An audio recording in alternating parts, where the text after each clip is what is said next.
run by the 350 Bay Area called Dirty Energy Clean Solutions, and I was catapulted in a whole new level of awareness, not only about this bill, AB 2145, that could prevent any further sort of CCAs like marine clean energy anywhere in our state, that had a deadline on it for succeeding or living or dying, and then also learning about a whole lot, that we have many different refineries in the Bay Area, and they're being expanded, and there's this use of unsafe rail, coal cars and oil cars, and so it was an amazing conference, and it was an amazing conference because there was a tremendous activist focus. I had never been in something like that before.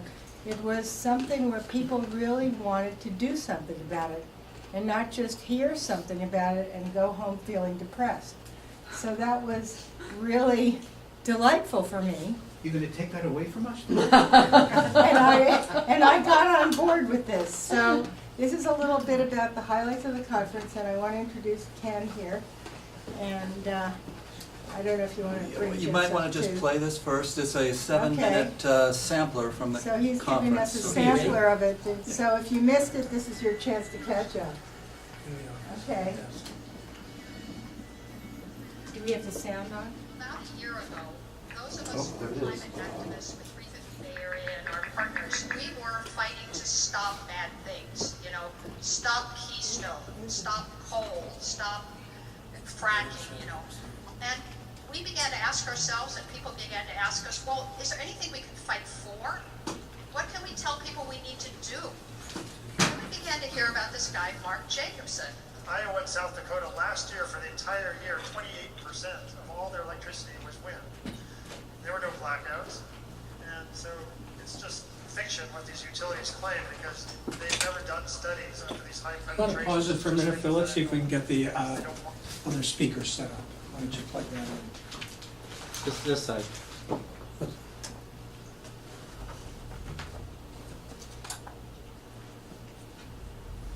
Great. All right. Yeah, I'm not. I'll have to see which button, but give it a I shot. should go back to the beginning. No. You want me to go back to the beginning? Yeah, why don't we Well, just play something so I can see if I get. Want to make changes.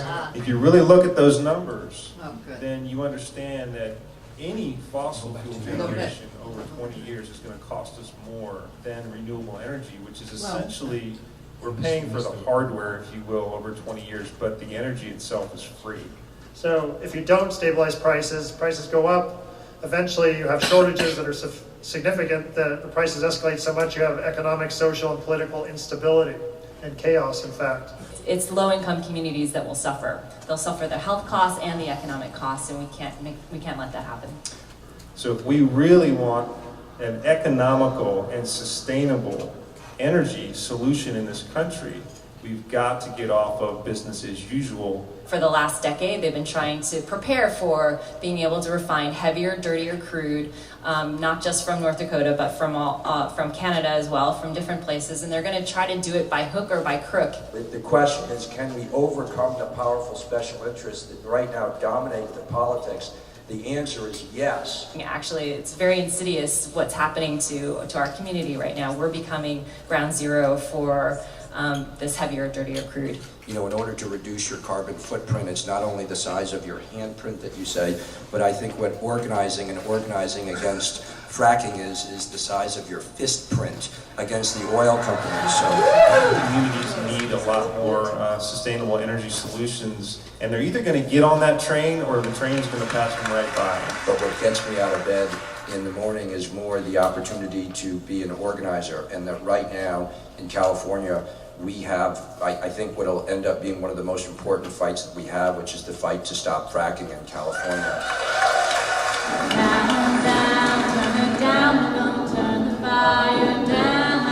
She's from Marin.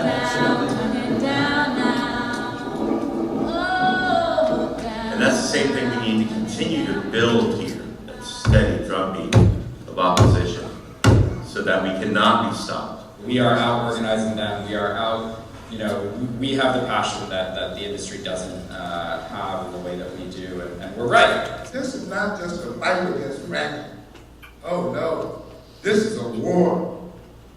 It's a war for our health and our safety and that of our children, our children's children, our elderly, and ourselves. Because you need to understand that fracking is an enemy to all of us. Fracking is killing all of us. And, you know, as we go after these extreme sources of oil and other fossil fuels, things can go wrong.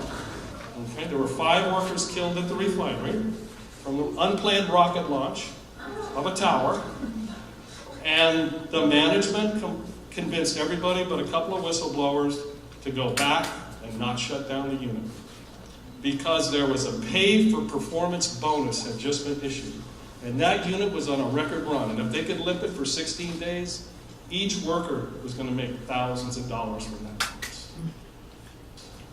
If the state of California knows that these chemicals can cause birth defects, cancer, and reproductive harm, why the hell they let them loose in our community? When the people who live in a place, who must bear the brunt of policy decisions, are not the ones who make those decisions. That's a problem. What scares a politician is when they see the citizens taking action. They're very used to citizens and business interests and everybody demanding action, and that's as it should be. In a democracy, public officials are there to hear our demands. But what really shifts the game is when they see people taking action. Right now is the time where we are all playing in the Save the World Symphony.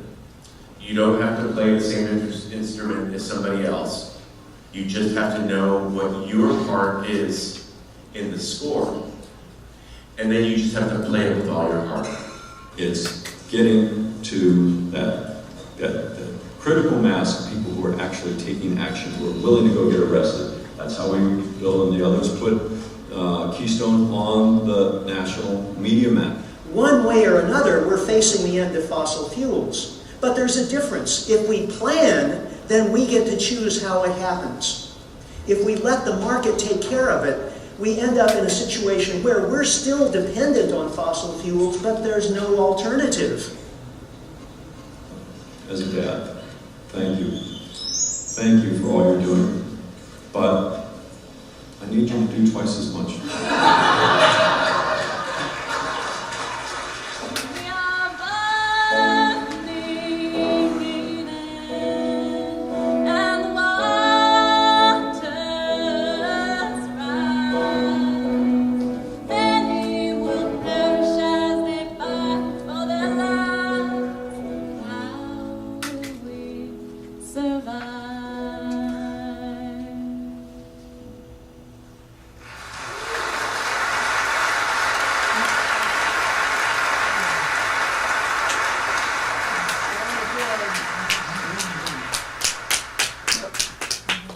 So, I'm Ken Jones, and I'm with 350 Marin, which is one of the local groups that is part of the group of groups called 350 Bay Area, which was inspired by the national group 350.org.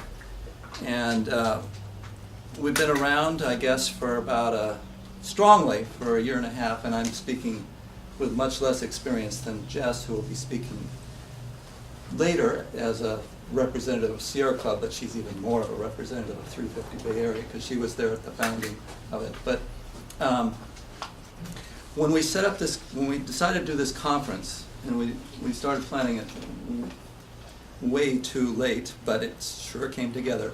There were two purposes. One was to bring as many of the groups together that are fighting the good fight against fossil fuels and unconventional extraction methods like fracking, and also to give an alternative. Because so much of, 350.org for that matter, is no Keystone XL, divest, no fossil fuels in your portfolio, portfolio. There's a, you know, we're saying stop fracking, and a lot of, there was a email I got from Brenna Norton from Food and Water Watch where she had met Governor Brown on a plane by chance, and so she figured, this is my chance, and so she explained how she talked to him about fracking and how important it is to stop it, and they had a pretty good conversation, but he ended it with, well, what am I going to do instead of frack? You know, what are we going to do? And she said what she told him was, ban fracking now. But if she had been able to say, as we did in this conference, there is an alternative. Mark Jacobson at Stanford University, he's local, and yet he's been on David Letterman in October. So he's getting out there, but he's right here in California, and he has a California plan that is so specific that tells where the wind turbines need to be sited, how much solar voltaic, all of that, and it can be done technologically and financially fairly simply. Wow. And he says we can be 100% renewable for everything, including transportation. That means through cars even, by 2050. And then somebody challenged him and said, can we do it sooner? And he said, well, sure, you could do it by 2030. That's easily doable, but the political will probably isn't there, so that's why we're saying 2050. So anyway, we decided to set up the lead-in of this conference with Mark Jacobson and a panel that was discussing his ideas. And surprisingly, like 400 people showed up, and you didn't see it on this, but after he spoke for like an hour, which he was only supposed to speak for 25 minutes. But it was an hour with a PowerPoint, and it was very wonky. And, you know, I was a little worried that people were going to nod off or something, but I was looking at the crowd, and they were all rapt attention. And as soon as he finished, the whole crowd got up in a standing ovation. And he said later that he's never had a standing ovation before. But a lot of those people are, you know, like all of you who are interested in these topics. So it's possible that that's where it's coming from. But so then that's the lead-in. So you have this idea in your head. There is a way to do something about all this problem. And instead, what's happening to us is what we talked about on the Saturday, and then Sunday was even more of a working group. How do we do something about this? What do we get out and do about it?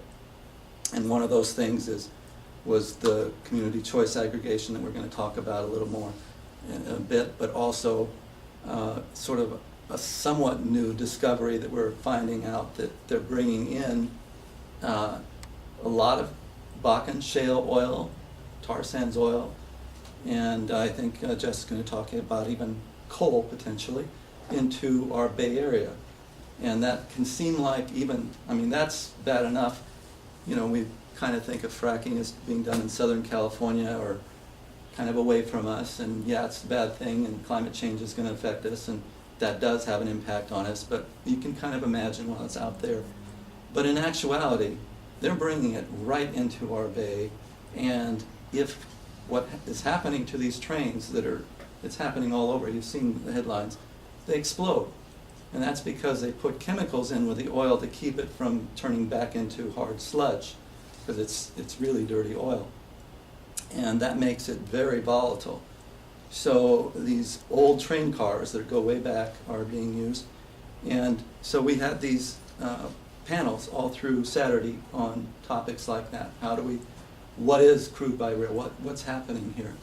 And then the issue of fracking as well was covered. So I guess I'm leading in to try to tie what tonight is together. You've got a discussion of crude by rail that Jess is going to talk about at the end of the evening, and the discussion of AB 2145, which is a bill that the utilities have set up to try to do what Proposition 16 that they spent so much money on trying to pass didn't do because it didn't pass. and that is to stop community choice aggregation. There's too much competition for them. And so there's the clean energy part that they're trying to stop, and utilities are in some cahoots with the larger fossil fuel industry in that way, because they make more profits off that. And you know, we need to do something about AB 2145 and stop it. And we also need to stop the crude by rail, the whole process of fossil fuel coming into our Bay Area, because it will impact Marin. If a train explodes, and a lot of the tracks are right along the bay, and it spills into the bay, Benicia's not that far away. That's where one of the refineries is. The Marin wetlands, the oil just comes right into Marin. So it has a real impact on us. So I'm kind of, I guess, a little bit the glue maybe holding this together, and kind of the where Lori sort of got some of the inspiration for having this evening. And I just don't want to say too much, because I could talk about either of those issues, but I bet you the two people we've got here could talk better about it than I can. So, just curious about Mark Jacobson. Can he have a meeting with Governor Brown? well, that was what I was a lot of Friday night. The Mark Jacobson night was the one I planned, and the intention I had was to get a panel that consisted of somebody with environmental justice, which was Mia Yoshitani from APEN, somebody from one of the kind of public policy groups, which was Clean Coalition. There was a guy from Clean Coalition there. He actually lives in Marin and is very proud of being a part of the Deep Green program of Marin Clean Energy. And a legislator, with the idea that that legislator would connect with Mark Jacobson, and they would create bills in the legislature based on his ideas. I called every imaginable legislator in the state that has anything to do with clean energy, and they all said they couldn't find it in their schedule to make it that evening. So what we did was ended up going with Dan Jacobson, not related to Mark Jacobson, but he's with Environment California, and he's a lobbyist in Sacramento that is very focused on clean energy issues and stopping fracking. And then Greg Dalton with Climate One moderated the evening, and it worked out pretty well. And in any case, Mark Jacobson's idea definitely got out there very clear to everybody. So it still is the goal, is to get Mark Jacobson tied in with the legislature, and he wants to do that. He has already done it to some degree in New York, and that's why New York is spending, I think, over $1 billion in solar energy coming up. They're a little behind us in terms of what they've got, but they're catching up really fast, and we're falling behind. We're falling behind on wind energy. Iowa's now doing more wind energy. Texas is doing more wind energy than California. And we're still a little better on solar, but that won't be long before we fade on that as well. So, yeah. What's your speculation about why the legislators wouldn't meet? Well, the timing. Assuming it wasn't just scheduled. You know, in some cases it very well could have been, and because we were going a little late on this, but also the timing was just before the June primary.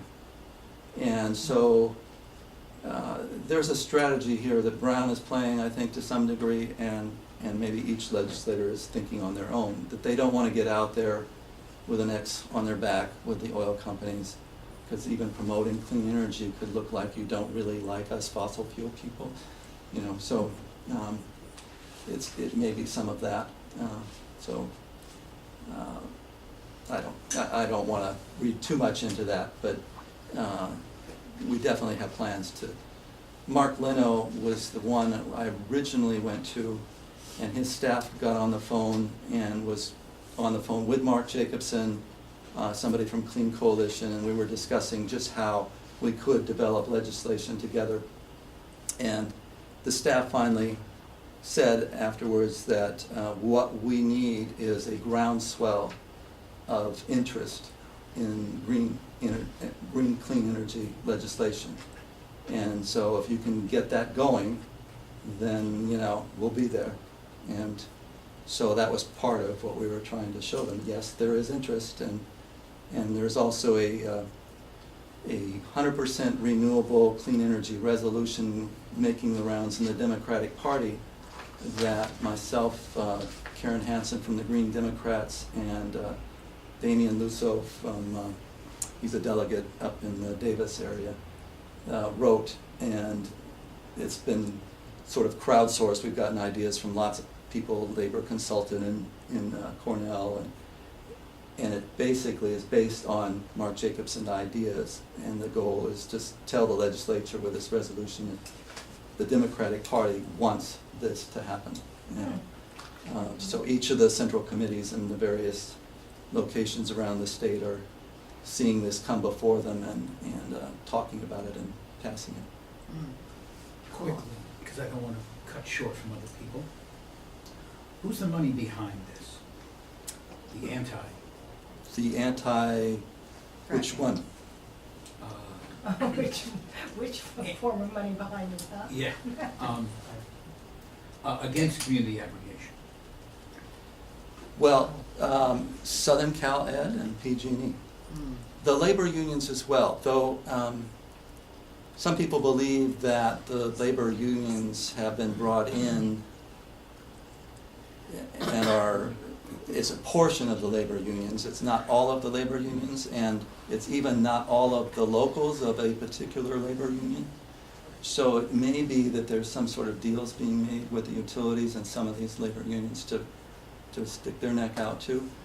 But it's basically, the guy Bradford, Stephen Bradford, is the assembly member from kind of the LA area, North LA area, that proposed it. And I did a little research on who he is, and it turns out that he worked for Southern Cal Ed as their public affairs officer before he became an assembly member.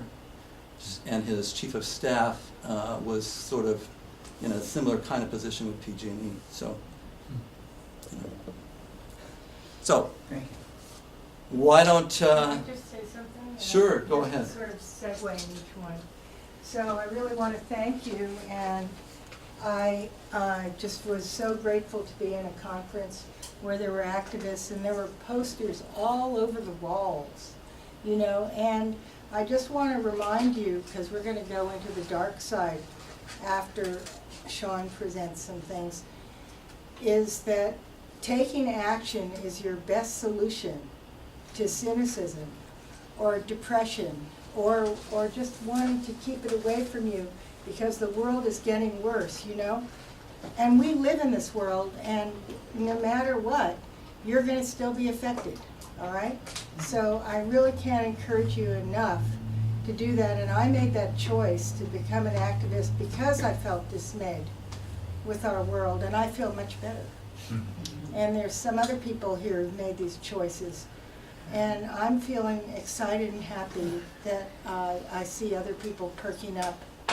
And especially in this New Age movement, I saw a lot of internal process without really recognizing how impacted we are by our environment until we're getting cancer or, you know, other kinds of things, or EMF, radiation, or whatever. And I really want to encourage you to feel joyous and active and create connection and support through community. And as you hear things that both Sean and Jess are going to talk about ways we can help support 2145, or ways we can deal with this, which isn't going to be pretty to look at, you know, I just want to encourage that. So that's my little thing. Yay. So, there's your part of the symphony. What? There's your part of the symphony right there. Okay. My next? Yep. Yeah. Okay. She's the keynote. Good evening, everybody. Hello, my friend. It's been a long time. Good to see you. Ready? Thanks for, yes, I am. Thanks for having me, Lori and folks. I actually just want to quickly say I first met Lori back in, gosh, it had to be late 2009 when Marin Clean Energy was, at the time, Marin Energy Authority, and we were just getting ready to launch. We'd been at it for a couple of years in various task forces and all that good stuff, and at the time I was serving on the City Council of Mill Valley and worked very closely with Charles McGlashan, who I imagine many of you knew. And we had the Hail Mary pass that had to happen in order for Marin Clean Energy to launch. We realized that we had a financial gap that was fairly substantial. And there was no money available, no more additional money available through the county or any local government, and so we went out to 3 angel investors, Lori being one of them, and it turned out to be a very good investment for you. The first one. The first one, indeed. So, anyway, thank you for that, Lori, and in large And part, all the money returned. she did. With interest. She got her investment returned with interest, and I think it was something like 5.5% in under a year. So at any rate, what I chose to do, having helped launch Marin Clean Energy in May of 2010, then I stayed on with it and wrote a white paper in 2010, just looking at CCA models across the country. Where were we with respect to these kinds of local entities around the country? And was there a resource base that existed so that other communities could learn more about it? Because we had a heck of a time. I mean, we were calling Massachusetts and Ohio, and we were first in the state with PG&E breathing down our neck, as you all remember. And what we realized is there really wasn't any sort of central hub for information, resources, and cross-pollination, if you will, of information. And so a number of us got together and we launched the Lean Energy US, which is Local Energy Aggregation Network. I am one of the founders, and it is a nonprofit membership organization that's national. And we essentially help other communities around the country understand how to do what Marin did, given differences in context and energy markets and all of that. So it doesn't all look the same, but we're not in business just to teach people how to aggregate fossil fuels. We're in business to teach communities how to aggregate and use the purchasing and volumetric purchasing power of their community to rapidly shift what we're putting on the grid. That is number one important in what we do. So if we can move along, first of all, I should just ask, how many of you are customers of Marin Clean Energy? Expect all. And how many of you are Deep Green customers? Okay, well, cool. So I think what I'm going to do here, do you want me to do this, or is that easy enough for you to move in? Just point at me and I'll do it. Okay, beautiful.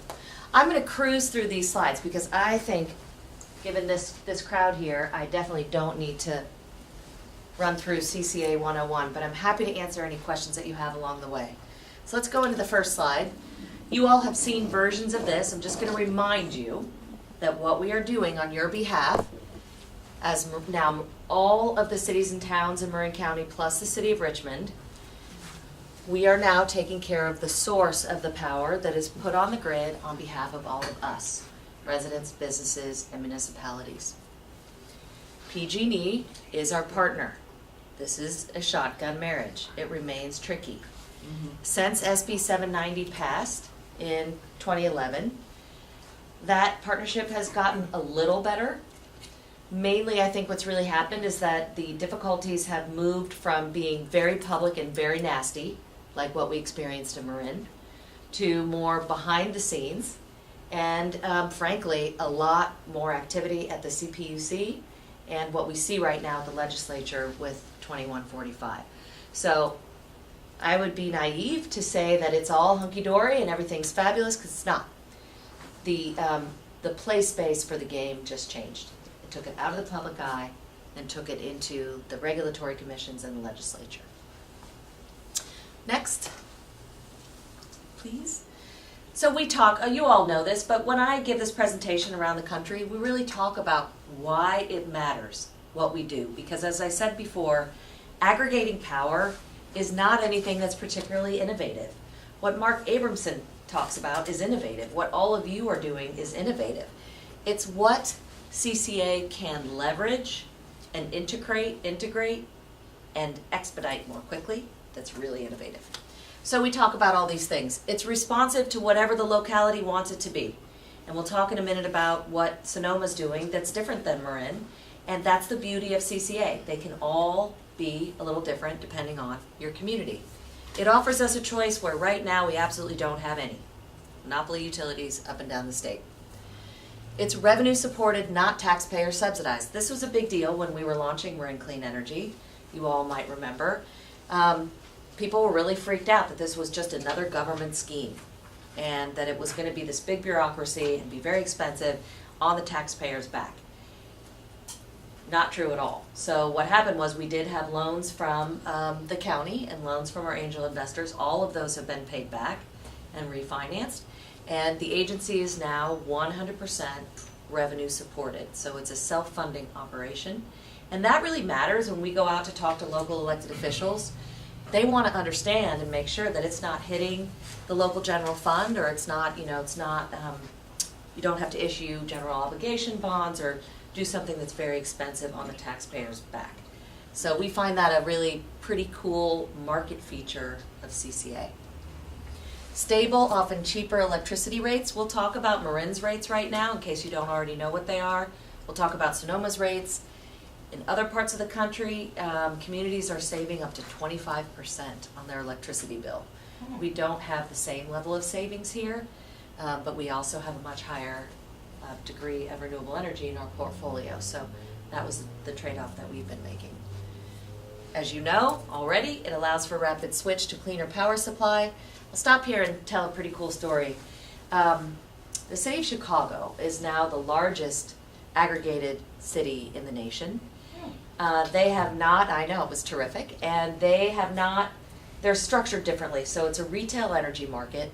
They do not form an agency like Marin Clean Energy. They don't have long-term contracts and all that. So you have to kind of live within the differences of that energy market. But what they did was they said, all right, we'll move to, they call it municipal aggregation.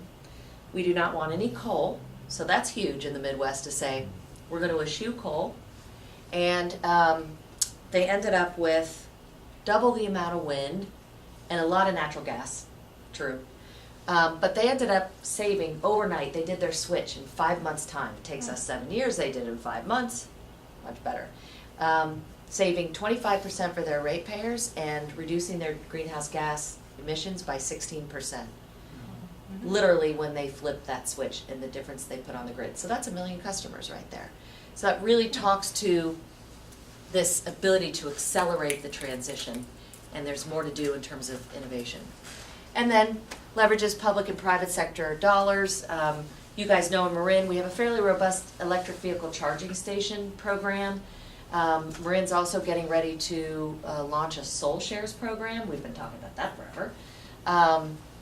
And there's all kinds of other, there's going to be a new solar project on the Richmond port that'll be about 1 megawatt. Marin Clean Energy is finally going to start sponsoring its own projects now. So lots of ways that the value of that redirected revenue can then spawn and leverage into other opportunities for that community. Next. Here's just a quick map. When I first started in this world, there were maybe 3 here. There were maybe, there was NOPEC, which was up here. That covered a number of them, but there was very little activity in the rest of the state. Nothing happening in New Jersey, and very little happening in Massachusetts. In California, it was 1. So you can see just by the illustration of dots, the proliferation of municipal aggregation in the last 2.5 years has been dramatic. Unfortunately, the primary reason for that is cost-driven. So in other parts of the country, the elected officials say, well, we love this because our customers are saving 10%, 15%, 25%. So we're there to say, okay, what else are you going to do with it? How else are you going to leverage this tremendous value that you've now got in your control? Next slide. So these two slides, I'll just show you this one and then we can go right to the next one. This just gives a laundry list, pardoning the small text here, of all the communities, counties mainly, because that's what the CEC looks at, that are investigating community choice across the country, across the state. So you can see here we've got Alameda County, which just about 10 days ago unanimously, yay, Jess was there, unanimously passed a resolution to support CCA and also allocated $1.3 million to get it started, which once they finally got it, once that light bulb went off, it went quickly. So we're very excited to hear about that. Can you get to the next slide, please? Thank you. So I think what I want to really just point out here, can read all of this, is the economic value. Now this is just of the counties that are looking at CCA, but we're looking at upwards of $7 billion a year in redirected revenue into these communities, and 30 million? No, 30 billion kilowatt hours, and that's only to achieve the state RPS. So when we talk about this, we say, let's say Marin now has a budget. What's an RPS? Excuse me, thank you. Renewable Portfolio Standard is the standard that the state of California requires all utilities and load-serving entities to meet this minimum threshold each year for renewable procurement. Did that answer your question? Yeah. Okay. Where was I? Oh, so if Marin right now has approximately 120 million annual revenues, about 80% of that goes back out the door to pay for the cost of energy. So all the various contracts, and I think Marin now has 17 different power contracts. 20% of that is staying in the community to pay for new local projects, to leverage into different kinds of financial structures, etc. So you can see that that delta actually has quite a lot of value, that instead of going into a diffuse PG&E territory, has been redirected to serve Marin and the city of Richmond. Next slide, please. Okay, I'm going to give you just a couple quick updates. We've talked about some of this. As of this year, they're up to 125,000 customers, which represents 77%. So Marin has seen a 23% opt-out rate. Remember this phrase opt-out, we're going to talk about that with 2145. Much lower in Sonoma, they have launched their first phase and they're only seeing about a 5% opt-out. So that right there is the power of SB 790, which prohibits the utilities from marketing against a CCA. They are no longer allowed to do what they did to us at Marin, to the tune of 50 million versus 50,000. We had a very small marketing budget. And so it really matters that way. And I think this is an important note here. Almost 68,000 tons of greenhouse gas is reduced to date just by the switch in the type of power. Yes, sir? On your previous slide, it appeared that there's very little action going on in LA and San Diego. There's a lot of action happening in San Diego. In LA is predominantly covered by LA Power and Light, which is a municipal utility. And that's, there just wasn't a county breakout for San Diego. Oh, really? Yeah. Okay, forgive me.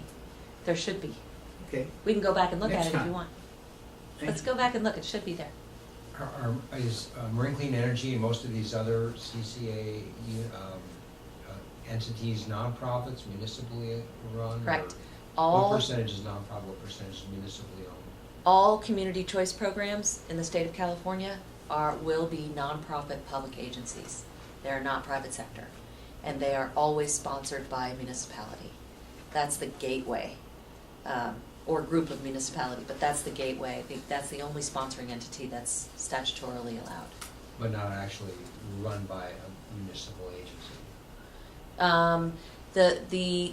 It's not statutorily required, but the recommended approach is to have it run through a joint powers agency, where you have all the different cities become members of that agency. And the reason for that has to do with joint and several liability law and creating a very clear firewall between the assets and liabilities of the agency and those of the cities that are members. So you just never want to cross that and at all do any harm to a local government member. The 67,500 tons, that's over a 4-year period? 3.5 years. Okay, so I don't know if you can do this translation, but for those of us who like to think of cars off the road, do you have any idea, like, in terms of emissions, what that might be? I've heard Jamie say, but don't, see, and now I'm being filmed. Please don't quote me. I've heard Jamie at MCE say it's the equivalent of, somewhere around 22,000 cars off the road. But it could certainly be more than that. I don't know. Do you know, Jess? Do you know how to do that calculation? Sorry, Gloria. Okay, I was just curious. Okay. Let's keep going with Marin. You guys will know a lot of this. So these are just the current electricity options that folks have here in Marin. I'm going to stop here and give you the version in Sonoma, just so you know. So what you see here, PG&E currently has a 19% renewable portfolio. Our light green, which is the default product, is now 50% renewable, and our deep green is 100% renewable. If you were to look at this and put Sonoma Clean Power across the top, PG&E would stay the same. Their Clean Start program is their default program. That is 33% renewable, which is the requirement for that California State Renewable Portfolio Standard. The rates on this one are 4 to 5% less. Ours are competitive. And for their Evergreen, which is their 100% green product, it's actually about 20% more expensive, but here's the cool part. All of that power is sourced from a geyser it's geothermal power sourced from the Calpine geyser in county. Right. So they directly linked their 100% renewable product to a local resource. And that's really a pretty cool example of what we want to see more of. Now, ours is all wind power, is that correct? For which? For Marin. For 100%? Yeah. So no. So yes, it is renewable energy credits, which is a whole other topic, and we can talk about that tonight if you want. But it's renewable energy credits from a wind farm, purchased off of a wind farm. But it's not the bundled wind power, which is why our 100% product is only 1 cent per kilowatt hour more expensive. So there's the price differential. So I mentioned that Sonoma is 20% higher because they're buying the bundled power. Marin is buying wind RECs, and it's maybe it's 1% more, 1 cent per kilowatt hour. The electricity that in the wind RECs is made where? I don't know the answer to that. But it's not anywhere near Marin. No. And so in terms of air quality, how is is Marin helped by Deep Green? If it purchase all of its power on. Right. So one could argue that the 100% product, because it's not a local resource, which by the way is extremely difficult. Wind resources in Marin are actually it's pretty much a non-starter so far. How does it help? It helps because that renewable energy credit is associated with 1 megawatt of power that's generated by wind. So someone might do a better job of this, but let's say you have 1 megawatt of wind power. That's the actual physical electron that's being put onto the grid. That also then generates a renewable energy credit. A renewable energy credit is a paper credit. It is a market-based tool used to subsidize and incentivize new renewable power development. RECs are very unpopular here now. In other parts of the country, that is the #1 way they're greening their supply. I'm going to stay out of an argument about whether or not they're good or bad. My personal feeling is that it needs to be a both-and solution, because using at least a certain percentage of these renewable energy certificates or credits helps green the supply, and it also helps keep costs contained. So there's kind of a balancing mechanism that I think there's value in a both-and solution. Okay. Moving on. Here is a listing, in case you guys are interested, that gets to kind of what you were asking Lori about MCE's power sources. They do have to report these every year to the Western Regis, it's a reporting agency in the western part of the US. Marin now has 24 different power supply contracts with 13 suppliers. The original contract, the Shell contract that we started with, will end in 2017. There are no plans to renew that at this point. And I think the really important thing here is that 54 megawatts of new renewable power is being built for Marin and Richmond customers. 46 megawatts of solar, 8 biogas, enough clean power for 22,000 homes. It is mostly in-state, as you can see, some up in the Pacific Northwest. None happening in other parts of the country, which is also a step forward. Moving on. Here's, this is current now for 2014. Here's a residential rate comparison. You can actually see that even with the added PG&E fees, that our costs are slightly under for the residential, competitive, but slightly under. And here it is for slightly more for the deep green. And if you go to the next slide, you'll see commercial. So if you have a business or a larger building municipality, the cost savings is actually significant, and even with the deep green, we're better than the electric cost generated by PG&E. So Marin's goal is always to remain cost competitive, because they know that if there were ever to be a significant spike, you can lose customers. We're now in a competitive market. Okay, moving on. Just want to highlight success around the country, since I do work around the country. Lots happening in San Diego. We could talk about that with 2145. Cincinnati was the first large city to go 100% green using all RECs. So now we're working with them to integrate solar. That's their next big push. We talked about Chicago. And this is an interesting project. The folks in Massachusetts out on Cape Cod and Martha's Vineyard got together, and their statute prohibits them from being able to develop their own power. So they got creative, and they formed something called the Cape and Vineyard Electric Cooperative, which now can develop all of these scattered site sources that feeds the CCA.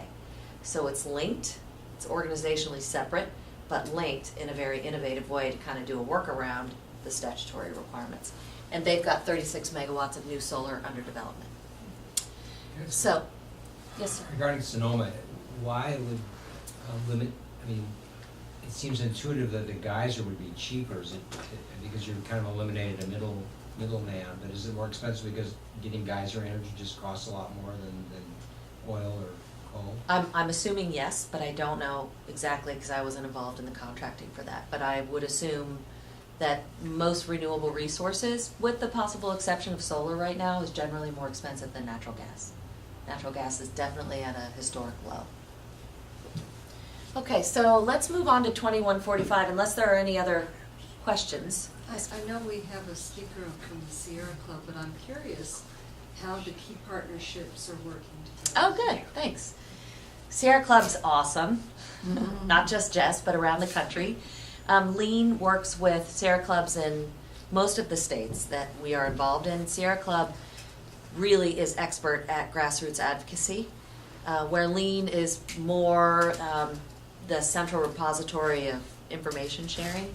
So in Illinois, for example, they've really helped us get the word out on opportunities to green up the supply, workshops, that sort of thing. California, we have a co-grantee relationship with the Sierra Club Bay Area, where we've really pushed the needle in the East Bay. Really, I think we were all instrumental in getting Alameda on board. And in the South Bay, there's a lot happening in the Silicon Valley right now. World Wildlife Fund came on the scene about a year ago. And they actually initiated a CCA planning grant where they selected 3 communities around the country, one of which was 2 actually here, one in the East Bay and then Monterey Bay, to help pay for some of the pre-development funding. And they've remained really good partners. They're doing model state legislation. We're now working with them on the integration of solar in 3 pilot communities, hopefully including Sonoma, Cincinnati, Evanston, Illinois, and Montclair, New Jersey, to look at how you integrate local solar into their municipal program. How can they be that political with a 501c3? WWF does not lobby. They do not lobby. Sierra Club does, they have a C4. But what WWF has members, just like Sierra Club, so they can activate those members and say, hey, by the way, this is happening in your neighborhood, you might want to let your city council member know or whatever. So they can get information out, but they don't actively lobby. You guys ready to talk about 2145? Sure. Okay, great. Next slide, please. Thank you. Da-da-da-da. 2145 is the CCA poison pill bill. We have not seen anything this nasty since Prop 16. We beat Prop 16, and I think we're going to beat 2145. Whoa. The amazing part about this bill, in my view, has been the tremendous groundswell of support and alliances. I mean, I have like goosebumps because when we started Marin, we were like this little tiny island, and then Prop 16, you know, there were a lot of organizations in Prop 16, but we now have over 160 cities, counties, organizations, businesses, NGOs. It's been really remarkable, the level of support that we've gotten when the bill is only supported by 3. The Electrical Workers Union, PG&E, and San Diego Gas and Electric. Southern Cal Edison has actually stayed out of it. Really? Yeah, so far. Sempra has signed on as well. So you're talking 4 versus 160 plus now, I think. But they got a lot more money. They got a lot more money, And but those so did like they these did. politicians easy to buy them now. You know, and we've talked about that because you can look at all of these committee members and see that there are significant contributions from all of these utilities, and that the labor's pretty much carrying the bucket of water on behalf of the utilities, because remember that the utilities, per 790, it would be a tricky wicket for them to be out front. So they're using labor unions to be out front on their behalf. So anyway, it's been a tremendous volunteer effort. I mean, really, no money right now. We formed a new group called Californians for Energy Choice, which is a group of all kinds of organizations that have come together to basically say, here's our new tent, and we're going for it. This is the website if you guys would like to check it out. So why, if you want to go to the next one, go for it. I'll talk about this in a minute, but I want to talk about why 2145 matters. There are lots of little technical provisions in the bill that frankly, if those pass, all livable. And that was the way it was. When this bill was filed by Bradford in February, we knew it was there, but it was really more of a spot bill. Nobody was really paying attention to it because it was all innocuous, nothing really big deal. April 10th, the deadline to file amendments, boom. Oh. They drop in a provision that says CCAs shall now become voluntary opt-in programs on the basis of consumer choice, better consumer protections, and all of that. So when you hear that, you might think, okay, well that sort of makes sense, because they were often using, well, cell phones and all of that. That would be considered slamming if you just opt-in customers. What they don't understand is that CCA is a municipally sponsored enterprise. It is not a private sector company. We also do not operate in a fully competitive market. It is, frankly, not competitive, right? PG&E and all those other big utilities have the full market. So CCAs right now, as you all know, are opt-out programs, but people can opt out at any time and return to the incumbent utility. Several different ways that we communicate with our customers, etc. So I think that is the critical issue, because if that gets taken away, the reality is people think about energy for about 6 minutes a year. I heard that quote, and I can't remember a statistic. I think it's from NREL, but at any rate, people just aren't thinking about this stuff. We're feeding our kids, we're paying our rent, we're getting to work on time, you know, it's mom's birthday or whatever. If your lights are going on, it's unlikely that you're going to really do much to switch your power supply. So they know that, and that's the provision that they put in, because most participation rates for opt-in programs, even if they're good opt-in programs, generally hover about 3 to 5%. And in some states, there is an opt-in option that failed Like in the Chicago area, they first tried to opt in, didn't work, switched to opt out. So that's what we see across the country, is that all of the programs that have been successful are opt out. The big day for us is all 6 days away, Monday the 23rd at 3 o'clock. If any of you can come to Sacramento, we absolutely would love to have you in the hearing room. You won't have a long time to speak, they'll probably give you a minute, but it's really important to have a real show of support for the opposed side. So if anyone wants to come on up, we'd love to have you up there. I can give you a quick, I shouldn't probably do this on, I'm not going to do this on tape. I think that we're going to be okay. I think we have a couple of these committee members who are still on the fence, so we're really encouraging you to please reach out to Mark DeSaulnier, who's in the East Bay. His phone number is on a piece of paper. Please that we're take giving that right now. lovely handout that Jess is passing out. And tell them what? Who is he? Mark DeSaulnier is a Contra Costa senator, and we want him to just, all you have to do is call up and say, hi, my name is X. I'm calling to oppose AB 2145. We strongly urge the senator to stand up for CCA and oppose AB 2145. It's as simple as that. Yes, sir. One of the things that I've done, and it's not that difficult, it may sound like it, but if you want to take a little further step, just ask for the staff person in the office that handles their energy legislation. That's good, yeah. And then you tell that person, because otherwise it might not get to us. I think that's a good idea, yep. And they do keep track. They do not like robocalls, and they do not like robo-emails. But they do keep track of phone calls. Meaning, when you get 1,000 emails that all say the same thing. Oh, I see. It's the latest version of direct mail. People here that might have friends in some of these other swing districts, can you tell them which ones are swing in, say, LA? Yeah, I mean, I would say a call to De Leon would be great.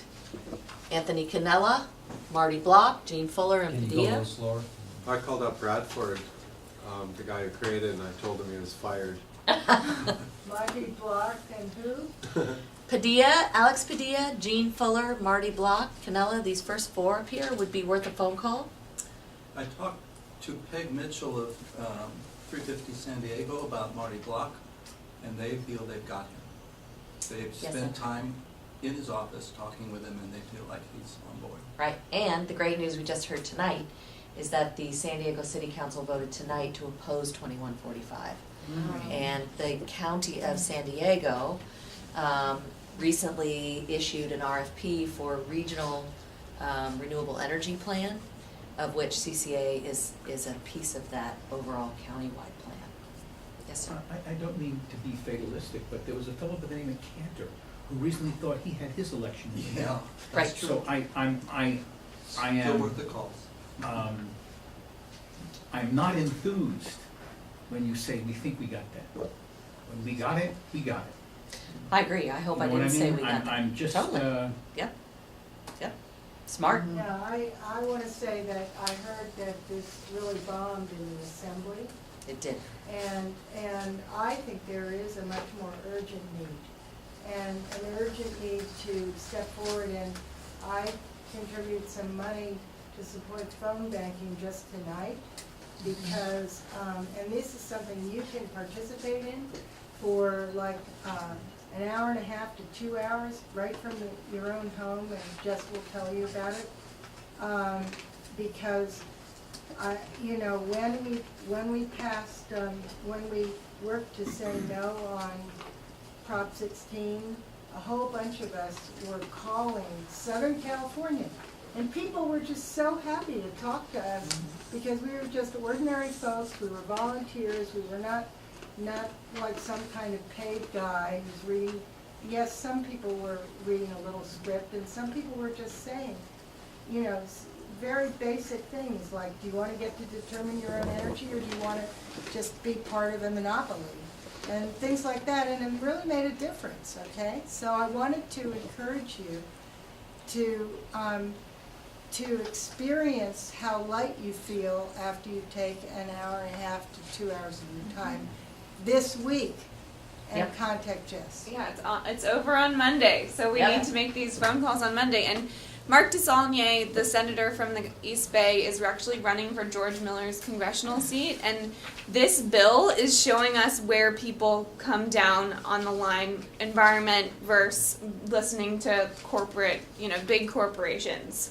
The very progressive assembly members who voted for this bill didn't even take the time to call any of their contacts who were working on CCA. They were just totally fed the industry lines and believed them 100%.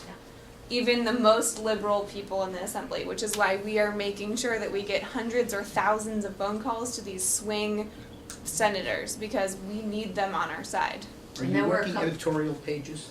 Yes. Oh, yes. There were 6 editorial or letters to the editor in the Oakland Tribune within 2 days on this. That we were and there have definitely been a fair number of op-ed pieces written. So DeSaulnier in the East Bay is a swing vote? Yes. He's a big focus for us right now. So anybody we know, and would that be Berkeley and Oakland primarily, or Alameda, or what?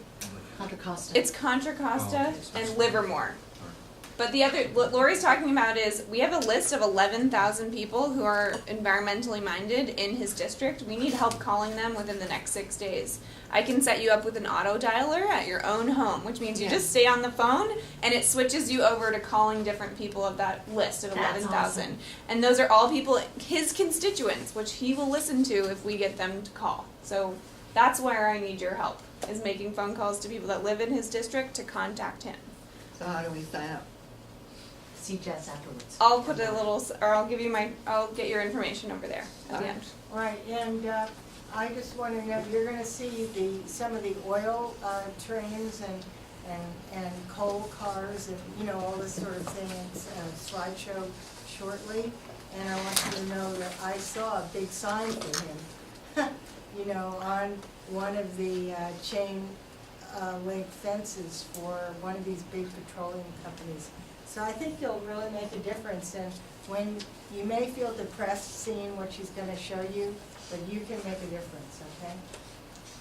Well, and this week is the week, so to your point, sir, while I will remain optimistic just because that's how I am, I think that it's really important to pick up the phone and make these calls and, keep up the pressure for the next 6 days. It's been phenomenal, and we just need to keep it going on the same track.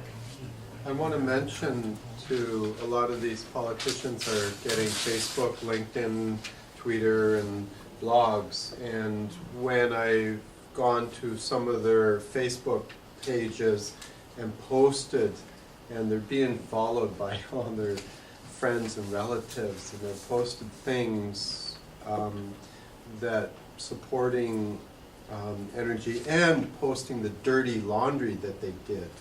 Right? Alex Padilla is in bed with the corporate industry and won over the good guy here. And so I do want to make a point. They're being watched very closely on Facebook. So do go to their Facebook pages, and you'd be surprised at all the conversations that come up from your posting. It really gets them quick. So just one last slide. Good ideas here. One last slide. And if you guys want to be on the record, or if you have an organization like Sunrise Center might want to be on the record, the deadline to just send a letter, all it has to be is one paragraph, does not have to be complicated, is noon tomorrow. So if you want to draft a letter and email it to me tonight, I'm happy to get it into these folks' hands. You will be part of then the public record. So are you saying, so we're sending a letter, a short letter, paragraph to this, yep, he's the chair. So just send it here. You don't even need to worry about this so much. Send it here, and I'll make sure, if you want to email it to me tonight, deadline's tomorrow noon. And we need to say where we're from, right? It should be an organization. You can do it as an individual, that's fine. Better if you're representing an organization. So if someone has some private company here that they run, they just... That'd be great, if you're willing to do it. Would it be more... Company. Yes, sir. I'm sorry. Well, you just say you're CEO of whatever, even, because there's some small private concerns here, so, Would it be a little more impactful and less suspicious instead of going through you, emailing him directly? And Sure. What's If his you want email? to. You want to give his email to everybody? I don't have it. So, it's not a suspicious issue if it's coming through us, it's simply going on the record. So it's, if you want to be on the public record, it doesn't matter where it's coming from, it just needs to be a letter. Unfortunately, it can't be a phone call. But you could, isn't it just senate.california.gov and you could find I his can email? look it up for you while you're speaking, Jess, if you want me to look it up. I thought that letters were more impactful than email. You need to write a letter, but you can email the letter. It can't just be an email, but you can write the Do you need letter. to sign it with a special signing software? No, but just sign, if you can sign it somehow. I don't know. Do you have, okay. So I'm gonna pass this around, just FYI, this is a bit old now, but it gives you an idea of the organizations that have opposed so far, and the categories of organizations. What about faxing the letter with the signature Sure. to you? You could fax it. That's a good idea. Or scan it. Or scan it, yeah, I was gonna say scan it, send it to me, or you can That's a also send it great to idea, MCE. Karen. So simple. If you just go to senate.ca.gov, you can find All these Padilla's guys. email, his fax. A fax is about 30 times more impactful than an email. But it needs to be a His letter. office phone number is also on that flyer at the bottom. That's right, so you can call and get it. There you go. So that's where I'm gonna wrap up, unless there are any questions about anything. What's up, Sam? I just wanted to mention, going back to Marine Clean Energy and the solar that they're building, and they just got voted in to get funding for the covered farmers market. Now that's a perfect solar site. I looked at it with solar people and it's just great for solar. The architect who designed a big greenhouse roof never ever talked to the farmers there. The farmers want shade. They don't want to be in a big clean greenhouse. And also the architect had this great lame brain idea of putting a billboard advertising in Marin. Forget it. The architect is really lame. We got to get solar covered Have you talked farmers to Bridget market. about that? And I wanted to mention that here because they're planning on putting some greenhouse roof over the farmers market in San Rafael. No, that's not going to work. I would Right? reach out to Bridget. Okay, but I just had to say that because they just got the funding and that's a really hot thing right now. Okay. And it's, you know, part of Marine Clean Energy. They could cover that with solar a lot easier than a greenhouse roof. I wonder if, well, I don't know. I haven't tracked that, but I did vote for it, measure. Any other questions before I turn it over to Jess? Thanks for your I time. just want to say, as in the papers, I've certainly seen criticisms of Marine Clean Energy written by some lobbyist or something, saying that RECs don't do anything for the environment. And I was, because we might meet up with something like this in phone calling, I didn't know if there's anything that we should know about counterattacks, resistance. So I think the thing to know about RECs is for every megawatt of power, every megawatt of electrons that are put on the grid, there is a renewable energy certificate valued at 1 megawatt, also created. You can buy the power together or you can unbundle them. Utilities sell a lot of RECs. I think RECs are, again, I would not, if I were you, I wouldn't get into the debate about them because it's a technical detail, but to me, as I said before, they are a market tool that has been enabled. They subsidize new renewable energy development, and the both-and solution to me is what really works because they do help keep costs affordable while also subsidizing renewable power.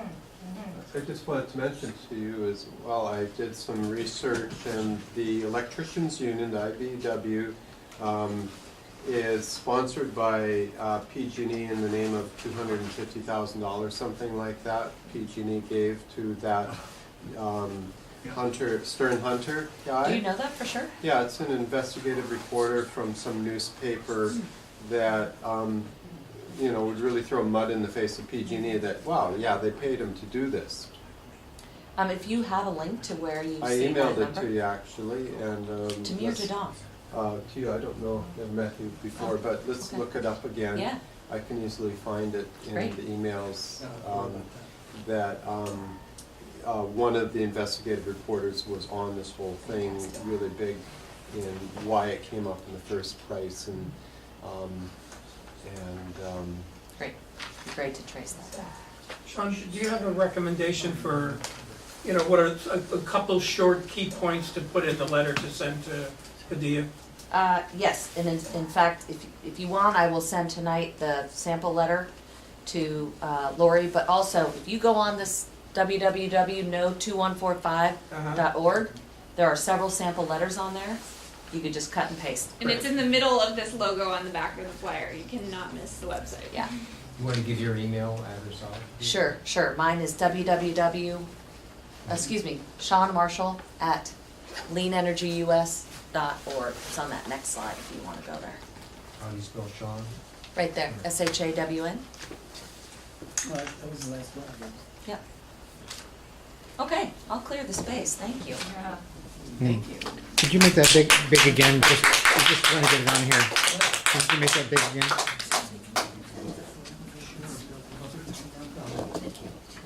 Okay, great. Would you like to start with talking, or would you like to start with a slideshow? Why don't we start with the slideshow? Okay. So last week I went out with, I'll go up here. All right, hi everyone, I'm Jess Durbin Ackerman. I'm the conservation organizer for the San Francisco Bay chapter of the Sierra Club. I'm a Bay Area native. I grew up in Berkeley and I've come back here to the Bay Area to organize the community that I've been part of for a long time and would like to continue to be part of. So I have a special passion for organizing specifically in the Bay Area. Last Wednesday, I went out with Lori and Ed and Rich and I'm forgetting your name now, sorry. Yeah, Mike. And we did a little tour of Pittsburgh and Martinez. And Rich and Ed took some pictures. Rich and Ed took a bunch of pictures to see what is actually going on in the Bay Area.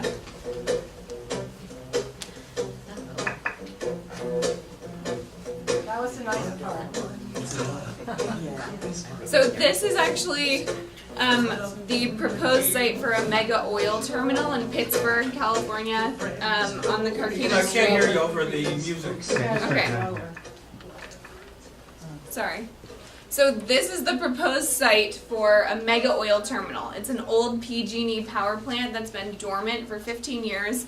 It used to burn oil, so there are huge tanks there that would hold the oil. So this is the old power plant. This is basically, this pond would be used. Can you make it go slower, Ed? There are hundreds It's of okay. slides. It's fine. Just background. So, this has not been used for 15 years. It is being used as an electricity transfer station right now.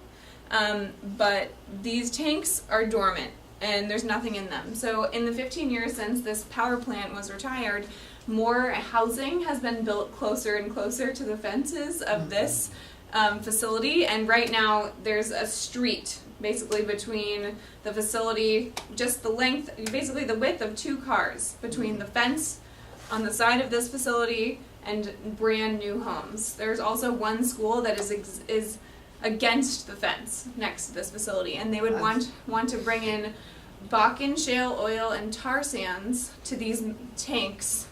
What town? I'm sorry. I It's missed that. Pittsburgh. Pittsburgh, okay.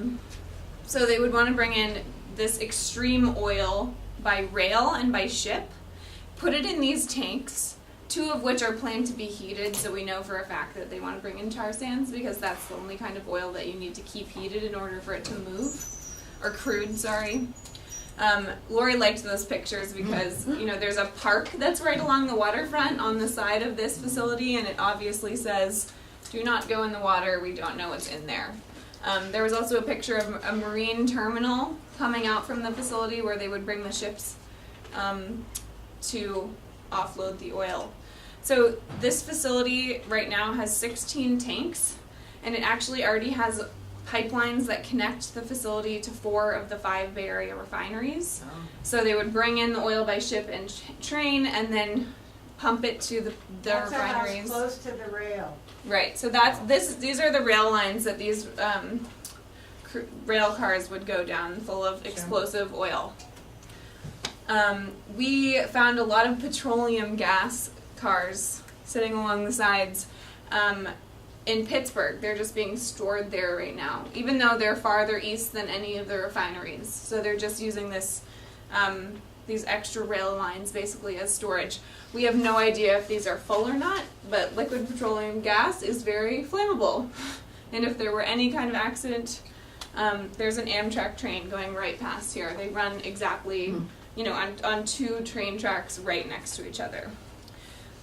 So here's a Coke carbon facility in Pittsburgh, which deals with petroleum coke, which is a byproduct of refining crude oil. It's all covered. Basically, they don't really want anyone to know what's going on there, but there were 2 workers there while we were trying to take pictures, and they got pretty mad at us and tried to scare us away for taking any photos of the facility.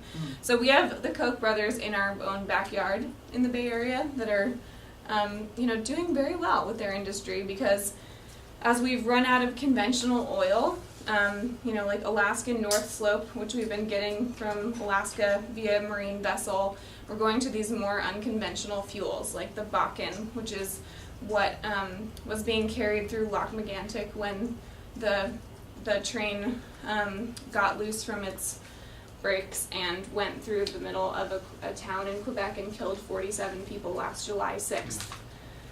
So we've had a lot of accidents actually with Bakken by rail in the last year.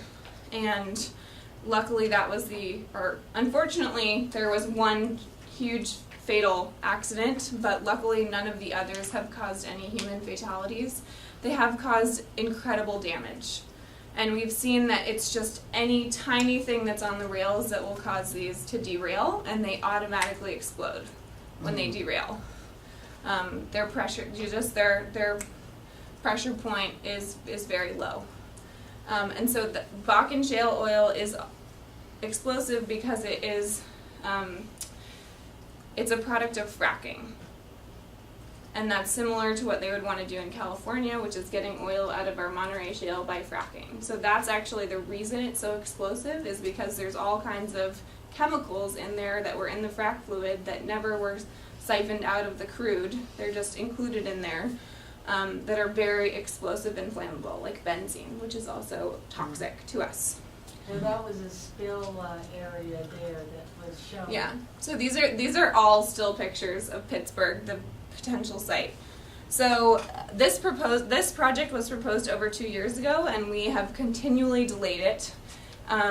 We've had incredible community pressure. There are 2 new community groups that have been created in Pittsburgh where there were no environmental groups there before, specifically around fighting this proposal. It's a town of 60,000, and they've gotten over 5,000 petition signatures against this project. And it only takes 3,000 people to elect a city council member. So that project is indefinitely delayed at the moment. They've said that they will recirculate the environmental impact report. They said that 4 months ago, and we haven't heard a peep since then. We're also pressuring the owner of the land to take away the option to lease for Westpac, which is the company that wants to build this. And I actually met the owner or some people from the company that own this land at a CCA conference I went to in Chicago, and that relationship is what started this conversation. So NRG is a energy company that wants to work on CCA and clean energy, and they own this land and have optioned to lease it to Westpac. So I called the guy who was in Chicago with me, who Sean put on this amazing CCA conference in Chicago in November, and said, hey, I know you're into clean energy, I know you're in the Bay Area, let's talk about why you're doing this horrible thing with this piece of land you own instead of maybe putting solar on it. It's an industrial land, that's a perfect use for it. So this is just one example of kind of how we're bridging the gap between what we need to stop and what we need to create. So thank you, Sean, so much for talking about the value of CCA. You know, the journey in Alameda County has been incredible, and I think one of the most surprising things that I've found out recently, but also one of the most encouraging and inspiring things is there have been many cities that have done climate action plans. And a few of those cities have figured out what's actually the most effective way for us to reduce our greenhouse gas emissions. It's switching to 100% renewable electricity. What's the only way to do that in California? Community choice energy. So the community groups that are working in Pittsburgh, we're already thinking, what do we do with this land? You know, if we don't want this, we need to offer something else. Well, maybe Pittsburgh should join a CCA, and maybe the city should buy this land and, you know, put solar on it. So that's already part of people's consciousness, and they're thinking of, you know, what's the alternative and how do we, you know, take this bad situation into a good one. So unfortunately, this Westpac project in Pittsburgh is not the only project that, or oil infrastructure project that we face. I would actually like to put up a map for a second that's already pulled up on my computer. Okay. Can I ask you a question while you're doing that? Sure. So you know that the city of Pittsburgh recently shut down their municipal utility, right? I did not know that. So they had this municipal utility that was really small, and they ended up selling it back. I think they had to return service to PG&E. So anyway, if anyone's aware of that, I was just sort of curious what impact that had on some of the oil refinery activity. So they don't actually have an oil refinery there, right? They just have industry. So this is my background on my computer. I have to get to displays. Oh, no problem. So they just have a lot of industry there. So they have this Coke Carbon facility, which is taking the dirty byproduct of refining dirty crudes, and it's allowing them to ship that to Asia and sell it to be burned for electricity.